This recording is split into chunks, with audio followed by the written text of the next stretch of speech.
আল্লাহর হাবিব সাল্লাল্লাহু আলাইহি ওয়াসাল্লাম বলেন, সূরাতুল কাফিরুন হলো এমন একটা সূরা, যেই সূরাটা একবার পাঠ করলে কোরআনের 1/4 পাঠ করার সমপরিমাণ। সুবহানাল্লাহ।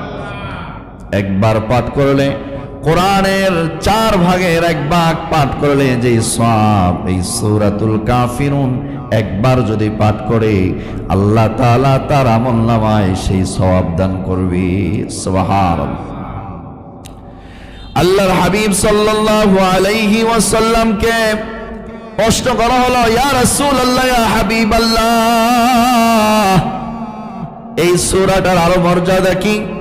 আল্লাহর হাবিব সাল্লাল্লাহু আলাইহি ওয়াসাল্লাম তিনি বলেন, এই সূরাটা সূরাতুল কাফিরুন এটা হলো শিরিক থেকে মুক্তির পত্র। সুবহানাল্লাহ। কি থেকে? শিরিক থেকে। যেই শিরকের গুনাহ আল্লাহ তাআলা সমস্ত গুনাহ মাফ করলেও শিরকের গুনাহ আল্লাহ তাআলা কখনো মাফ করবে? শিরিক মানে আল্লাহর সাথে কাউকে শরীক করা, মানে আল্লাহর ইবাদতের পাশাপাশি আরেকজনের কি করা? ইবাদত করা।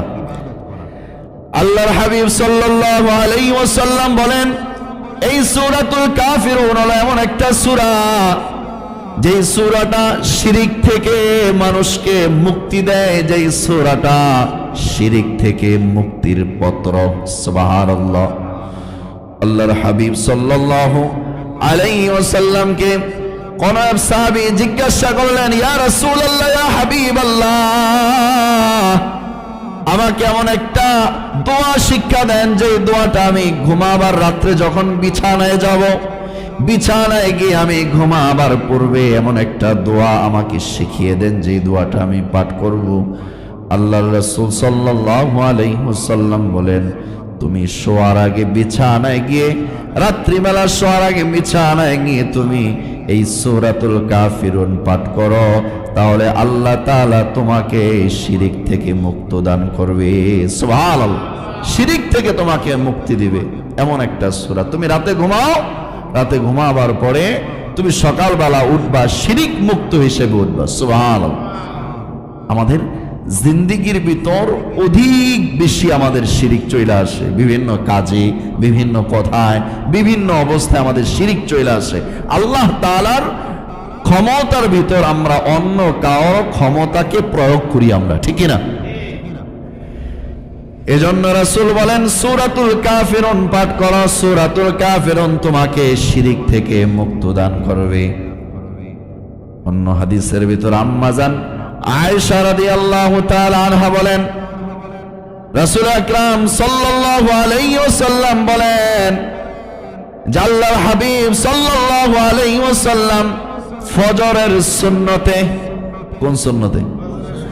ফজরের সুন্নতে 2টা সূরা আল্লাহর হাবিব বলেন, ফজরের সুন্নতে 2টা সূরা, সূরাতুল কাফিরুন এবং সূরাতুল ইখলাস অর্থাৎ কুল হুয়াল্লাহ পড়া উত্তম। সুবহানাল্লাহ। অন্য হাদিসের ভিতর আছে মাগরিবের অন্য হাদিসের ভিতর আছে ফজরের সুন্নত আগের সুন্নত এবং মাগরিবের পরের সুন্নতে সূরা কুলিয়া, সূরাতুল কাফিরুন এবং সূরা ইখলাস পাঠ করা উত্তম। সুবহানাল্লাহ। এজন্য এখানে আমরা কয়টা ফজিলত পাইলাম? 3টা মূল। কয়টা?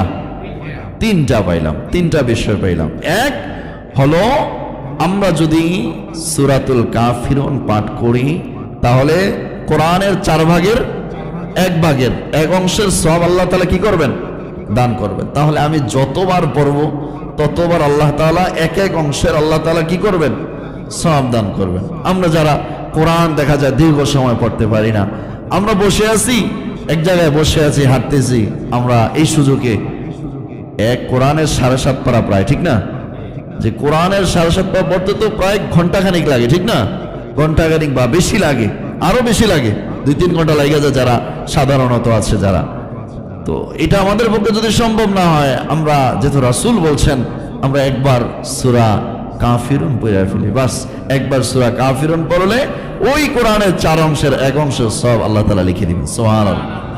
এরপরে সূরা ইখলাস তো আমি পড়েছি, সেটা আগে আমি ফজিলত বলেছি, 3 বার পড়লে পুরা কোরআনের, 1 বার পড়লে 10 পারার সওয়াব। সুবহানাল্লাহ।